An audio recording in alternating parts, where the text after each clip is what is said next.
If you're early in your career and want to become a successful project manager, but don't have a clear path there and you don't want to waste 3 to 5 years like I did trying to figure it out, then you're in the right spot. My name's Chaz. I've been a project manager for 7 years in the construction and IT industries.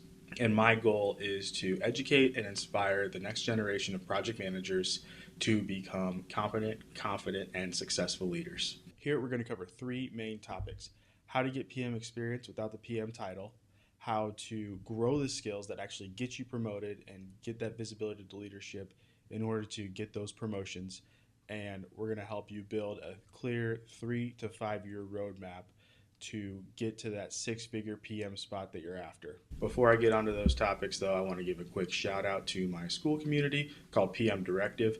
In here, we will chat on various PM topics, leadership topics daily.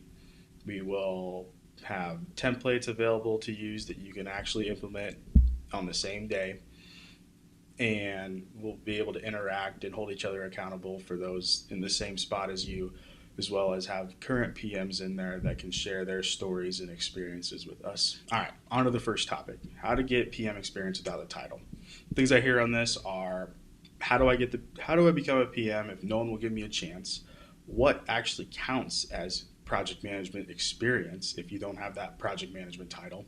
And then how do I use my current role to get closer to being a project manager? Some of the ways we overcome this are: we look inside what you're doing on a day-to-day basis in your current role and see if we can make those project manager tasks. We talk about raising your hand and volunteering for some internal initiatives that can help you stand out to leadership. And also, internal initiatives are considered projects, so there's project experience. We try to leverage mini projects within your current role. We'll talk about how to build your resume to make it attractive to hiring managers, and then what the hiring managers actually look for in a candidate to be a project manager. All of that covers how to bridge the gap between doer to leader to project manager. The skills that get you noticed and actually get you promoted, they're not necessarily project management skills. They're more the soft skills. So, how to get noticed, standing out without overworking, moving faster than your peers, and then being seen as like PM material. Ways we overcome this is try to volunteer for high visible work. You actually deliver your communication as a leader when you're a doer. So talking clearly, speaking confidently. Topic 2: the skills that actually get you promoted. We've heard it before. How do I get noticed? How do I stand out without overworking and throwing 60 to 80 hour weeks out there? What do I need to do to move faster than my peers? And what does PM material actually look like? A couple of things that come to mind on these are: we try to get involved in high visibility work.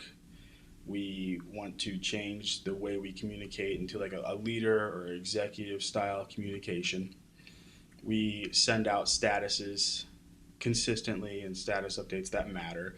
We try to own work, and we shift our mindset from doer to leader. So owning the work that you're assigned. I like to think that promotions don't come from just being busy or doing your job. Promotions come from doing great work, being trusted, and being visible. And that's how you get the ear and the eye of leadership and hiring managers to give you that opportunity to become or step into that project manager title. All right, topic number 3. We're going to help you develop a clear 3 to 5 year roadmap to the PM title, but also with the end goal of getting paid well to do it. So that six-figure PM role that everyone's after. What can we do? What's our 3 year goal? What can we do? And then what do we do now in order to get there?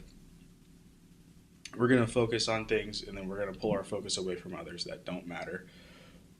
When and how do we get certified, and what that looks like, and what what certifications you can take without any PM experience at all, and then what roles to target at each step along the way.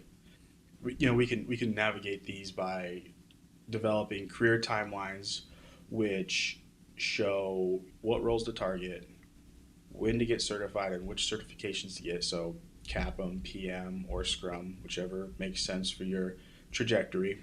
And then will help you avoid the mistakes that typically slow some folks down that we've worked with. These aren't just quick tips and tricks. This is actually quality coaching that will help you directly along your journey. We are here to help folks break into the project management field, gain the skills they need, and get the six-figure project manager role that we are after. All right, thanks for watching. If you liked what you see, go ahead and hit that subscribe button. If you want to join the community, the link to it will be in the description below. Thanks again.